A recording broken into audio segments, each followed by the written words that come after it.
Welcome to IBDEditorials.com.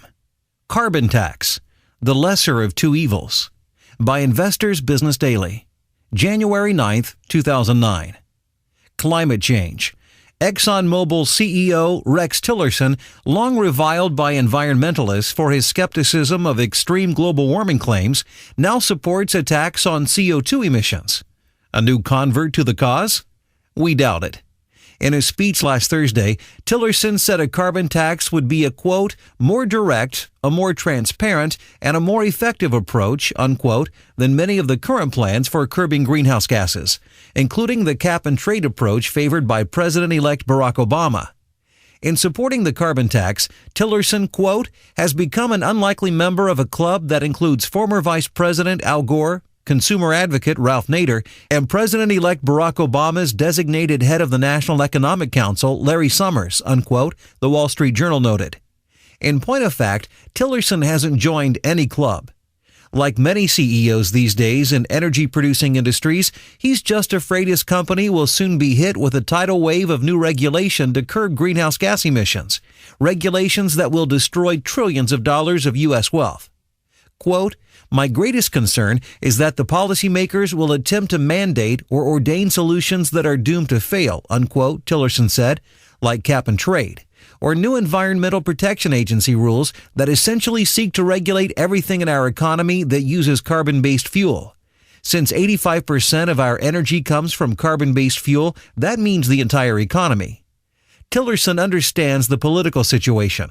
A new president and an overwhelmingly Democratic Congress means some form of draconian global warming action is likely, and soon, despite the fact that the Earth, rather than heating up, has been cooling for at least 7 years, according to the 4 major global temperature data sets. Tillerson would be a fool and probably in breach of his fiduciary responsibility to his shareholders and employees if he were to ignore this. So he has supported a carbon tax, which economists agree would be the most fair, least costly, and most efficient way of reducing global CO2 output. It's a sad commentary indeed when CEOs have to support things that aren't in their interest solely to survive. That's certainly the case with global warming. Unfortunately, many of the proposals now being considered to cut CO2 and other greenhouse gas emissions would entail enormous costs with very little benefit. Take last fall's advance notice of proposed rulemaking, ANPA, by the EPA, which the new president has vowed to implement. ANPA sounds innocent, but cutting CO2 output by 70%, as Congress has mandated, won't be easy. The costs will be enormous and could wreck our economy. According to Global Insight, ANPA could cost the U.S. nearly $7 trillion in real output by 2030, or about $650 billion a year. Meanwhile, 800,000 U.S. jobs would be lost annually for several years. This is why Tillerson says he supports a carbon tax, not because he's suddenly seen the light on global warming. A carbon tax is the least damaging, least costly alternative available for cutting carbon-based fuel use. Other things are at work as well. Last year, Tillerson faced a challenge to his position as chairman of ExxonMobil from the Rockefeller family, an ExxonMobil shareholder that didn't like Tillerson's climate change skepticism. No doubt it's not lost on Tillerson that Senator Jay Rockefeller has just been named to head the Senate's Committee on Commerce, Science, and Transportation, and will be in his face very soon.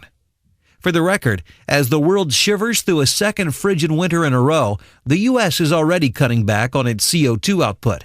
According to Energy Department data from 2000 to 2006, per capita output of CO2 in the U.S. plunged 4.7%. Meanwhile, it increased by 3% in Europe. Yet Europe's energy taxes are 5 to 10 times what they are in the U.S. Just a thought, but maybe we don't need higher carbon taxes here at all. Copyright 2008, Investors Business Daily. Read to you by OutloudOpinion. For more podcasts, visit IBDEditorials.com.